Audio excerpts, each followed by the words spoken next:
শক্তিমত্তা হোক কিংবা মুখোমুখি পরিসংখ্যান, কেউ কারো চেয়ে কম নয়। শিরোপা জয়ের লক্ষ্যে বেশ শক্তিশালী স্কোয়াড নিয়েই ইউরো যাত্রা শুরু করেছে ফ্রান্স আর নেদারল্যান্ডস। গ্রুপ পর্বে নিজেদের প্রথম ম্যাচে দুদলই জয় তুলে নিয়েছে। গ্রুপ পর্বের দ্বিতীয় ম্যাচে শেষ 16 টিকিট কনফার্ম করার লক্ষ্য নিয়েই লাইপজিগ স্টেডিয়ামে নামবে ইউরোপের দুই পরাশক্তি।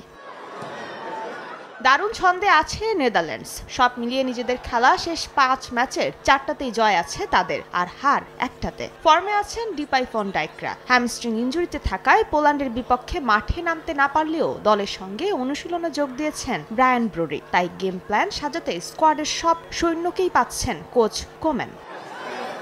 এদিকে শেষ 5 বার মাঠে নেমে 3টাতে জয় পেয়েছে গেল বিশ্বকাপের রানার্স আপরা। একটা ড্রয়ের সঙ্গে একবার হারের তিক্ততা পেয়েছে ফরাসিরা। সাম্প্রতিক পারফরম্যান্সে পিছিয়ে থাকলেও মুখোমুখি পরিসংখ্যানে নেদারল্যান্ডসের চেয়ে ঢের এগিয়ে আছে কিলিয়ান এমবাপ্পের দল। শেষ 5 দেখায় প্রতিপক্ষের বিপক্ষে 4 জয় আর একটা ড্র আছে দিদিয়ার দেশমের শিষ্যদের। নগদের কাছে সব গ্রাহকই প্রিয়, তাই তো সারা দেশে ক্যাশ আউট চার্জ সবচেয়ে কম।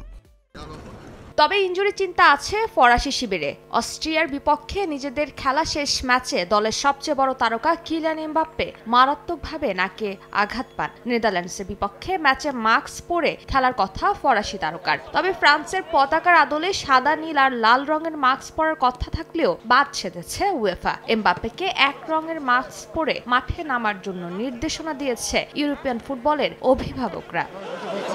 জয়ের লক্ষ্যে সম্ভাব্য 4-4-2 ফরমেশনে একাদশ সাজাতে পারেন কোচ দিদিয়ার দেশম। আর ফরোয়ার্ডদের অ্যাটাকিং রাখতে 4-2-3-1 ফরমেশন নিয়েই মাঠে নামতে পারে অরেঞ্জ আর্মিরা।